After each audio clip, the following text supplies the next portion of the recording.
Appreciate the opportunity to speak.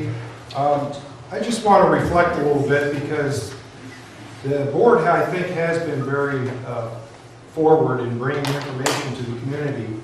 This process actually started back in 2007. So, I mean, some people, by what you read, thinks that this was just done overnight. There's a lot of misinformation out there, and I think the only way to get it is to come to these meetings. Other schools, you're not going to have all that information. So, in fairness to the community, and we've been through this process leading up to a couple Novembers ago, it is a little bit unfair in that you don't have all the information that the 9 people or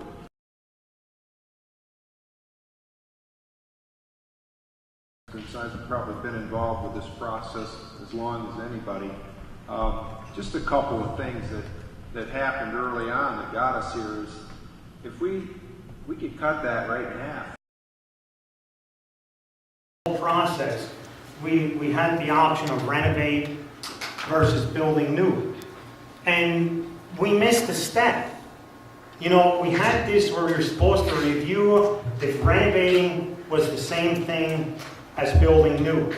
And we never did that. And I don't think it's right for a board member to get, I've been asking for the feasibility study for 3 months. April 2014 it was done and I got it last week.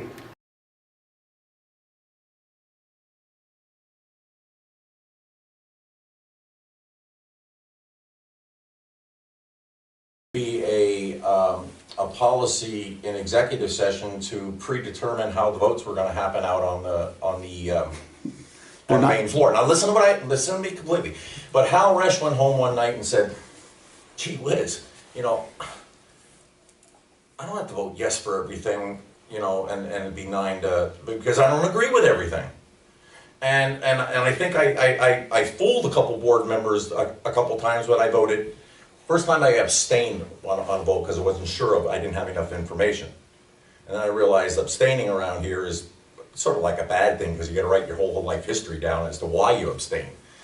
And then I figured, you know, and I've been president of many boards myself personally over the years, even union president in our school.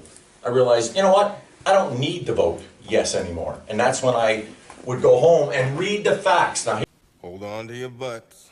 Why did you vote on something that you didn't read? I'm happy with my judgment. That's all I'm telling you. Okay. You have a copy of the feasibility study yourself yet?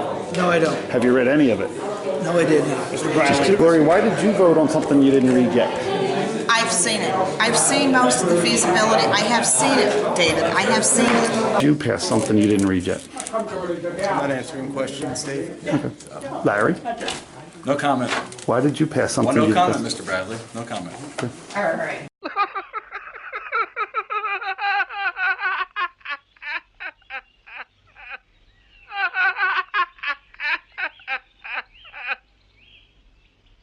And now for something completely different. And I'm getting pulled into the whole political thing.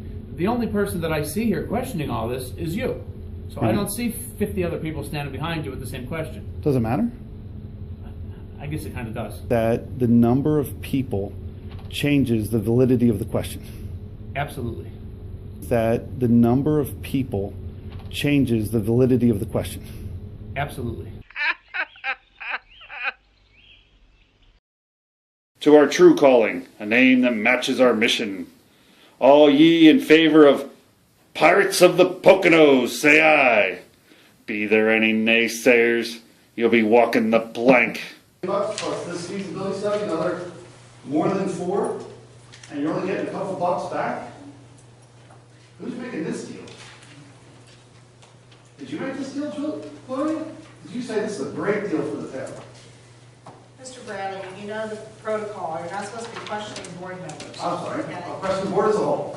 All right. Did you guys decide this was a good deal for the town? Hey, excuse me. Next question. Oh, please. Next question. During the meeting that was in the auditorium where it could allow people to come into the school and be able to do it, the question was, some of you voted against having a new school. And then somehow you flipped it and decided to start voting for a new school. When did we decide as a board